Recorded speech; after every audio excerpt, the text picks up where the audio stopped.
Hi guys, this is me, Dennis, and I'm very glad to see you again, and I'm very happy to have an opportunity to share with you my experience and my views. So, this is my new English Fluency podcast, and we are gonna have a talk about passive and active vocabulary.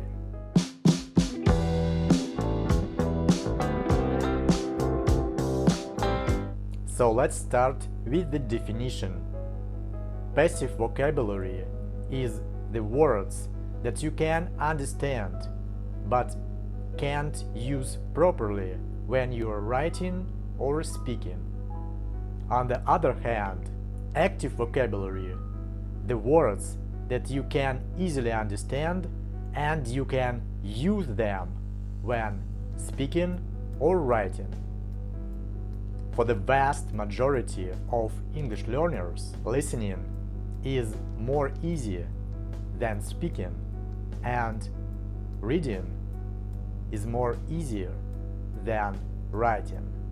The number of words you understand will always be much bigger than the number of words you use when you're speaking, and this is natural, no matter what language we are talking about.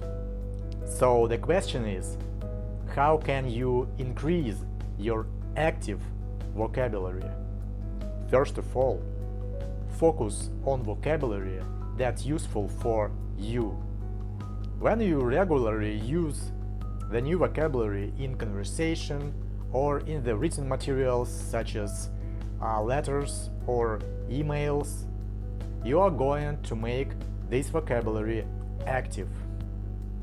You also can repeat after native speakers or use shadow techniques or even read out loud to transform English words from passive vocabulary to the active one.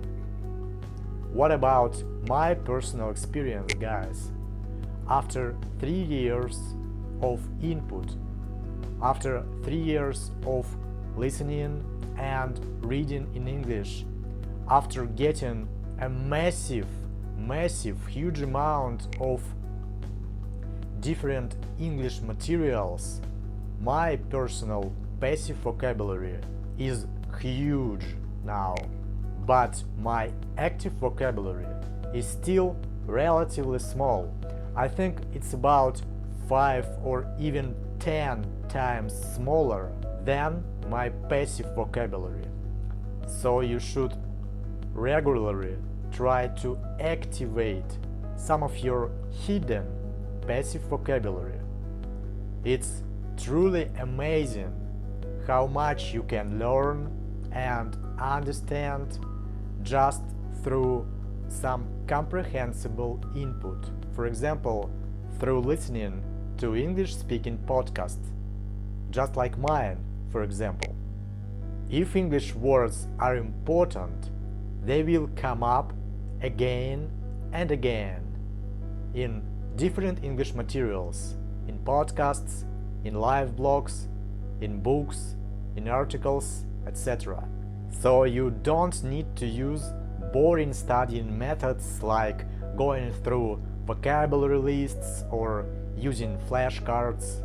And then, when your mind builds a strong connection between a word and the meaning of this word, you will be able to shift this word from the external circle to the internal circle, to the active part of your brain. It's a step-by-step process.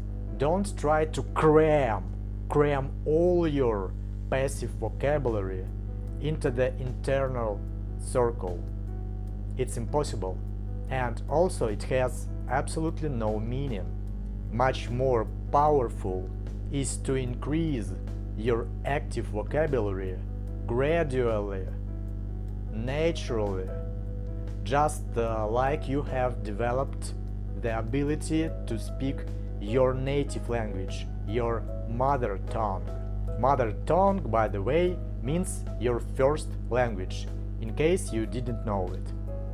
Your comprehension, your ability to master the language depends on your consistency, your regular output and input practice. I just feel in my experience and knowledge that you will never be in a situation where your active vocabulary exceeds your passive vocabulary. Once again, you will be always in a situation when your passive vocabulary will be much bigger, much larger than your active vocabulary. And this is absolutely normal, absolutely natural for all human beings. If you understand me clearly and without any significant problems, but you can't speak English yet, you can't express your thoughts in English properly and fluently, this means that you have quite strong and good passive vocabulary. And the only reason why you can't speak well yet is because you haven't spoken enough. If you decide to speak based on your fundamental vocabulary, you are definitely going to speak well in a short amount of time. You are going to be a good active user of the language. So don't worry about the amount of different English words you have to learn. Just focus on the fundamental basis of English vocabulary and you are going to speak without any problems. I promise you.